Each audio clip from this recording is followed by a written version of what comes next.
This is Paul. Yes. Um, it is 7:08. It's Wednesday, the 13th of November. And I was thinking about how little time I had yesterday in the study room and some of the problems I was having. Yeah. With this phone right here. Now, today is the 13th of November. Yeah. And if we looked at July 31st, yeah, of 2015,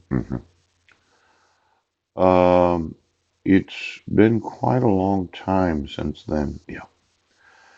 Now, 4 years ago, 3 months and 13 days ago, you issued a protection order. You issued it for 10 years. And it might not seem significant to you, but protection orders are usually issued for 1 year if you have children in common. Yeah, minor children in common. Yes. And when the petitioner didn't sign it, yes, and then you used a forgery of the ex officio Superior Court clerk, right? It's kidnapping. Phew.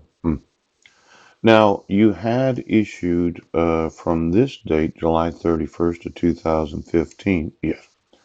If I used a from date, now let's see, nope, July 31st, yeah. You had issued protection orders since it was July 8th. Yeah, July 8th. July 31st, of 2015. Yes. And then this date, yeah, was the 11th. And it was a July, and it was July 8th of 2011. Now, on July 8th of 2011, my wife had kidnapped my sons. Yes. So you had issued protection orders for 4 years and 23 days. Yes. From this date until this date. Now, when somebody says that they're a victim of domestic violence or they accuse an individual of child abuse, yeah, and you issue protection orders for 4 years and 23 days, and then you issue a protection order for 10 years, yeah, um, it's a question of kidnapping, yeah. hmm And I spent a little time taking into careful consideration some of the actual laws that make that a crime. See, you can't actually use court orders to abduct children. Yes. There are numerous laws that make it a crime. Yeah. Mhm. And just looking at here, criminal and civil laws regarding parental abduction. Yes. Now, the Missing Children's Act of 1982. Yes. This act requires the Federal Bureau of Investigation to enter descriptive information on missing children. Yes. To the NCIC database, a computer database with information on missing persons. Yeah. Now, I said that my sons were missing. Right now! In fact, I notified those at Crime Stoppers. Yes, he did.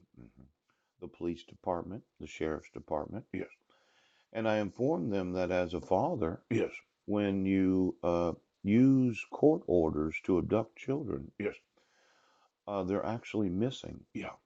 As in, I don't know where they live. Right. And I don't know where they're at.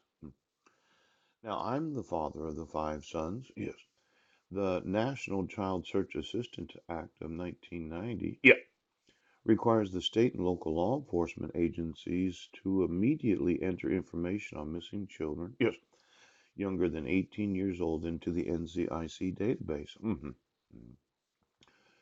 And it prohibits such agencies from maintaining any waiting period prior to taking a report of a missing child. Yes. Now, your thought was, well, we issued court orders. Right. We issued protection orders. But the truth of the matter is, there is no waiting period. Yes. When a parent informs you of missing children, yeah, and I did this years ago, yes, you are obligated to find them.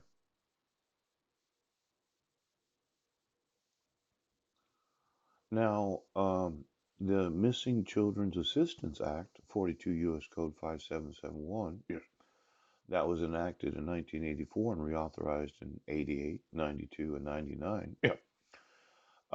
It resulted in the establishment of the National Center for Missing and Exploited Children, the NCMEC. Yes. Now, I contacted them, and I'm going to want the employees of them, yes, since 1988. Probably 30 years. Now, here's the problem. Right. My wife abducted my sons. Yes. She made up a false police report on Guam that I had committed the crime of family violence, yes, child abuse, and assault. Right. I went to jail for 10 days. She moves to Clallam County, and you issued a protection order on July 8th of 2011. Yes. Without any jurisdiction of law. Yes. You issued it for 1 year on August 12th of 2011.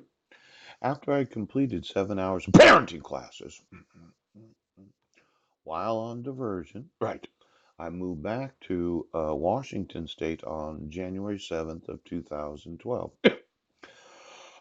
Stayed at my grandmother's house for approximately 2.5 months. Yes. Then I moved to 1023 Kitchen Dick Road. Yes. At the end of February of 2012. Yes. I stayed there. At 1023 Kitchen Dick Road. Yes. From approximately the first week of March. Yes. Until December 20th of 2012.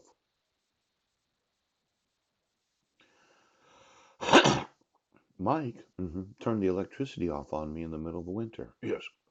It was cold, and I left all my personal belongings at the fifth wheel. Yes. All I took was a small overnight bag. Yes. To go to my grandmother's house. Right. I stayed there for approximately 3 months while you had a dissolution of marriage. Yes. Where I didn't get any notice. You issued a custody order for my son right now.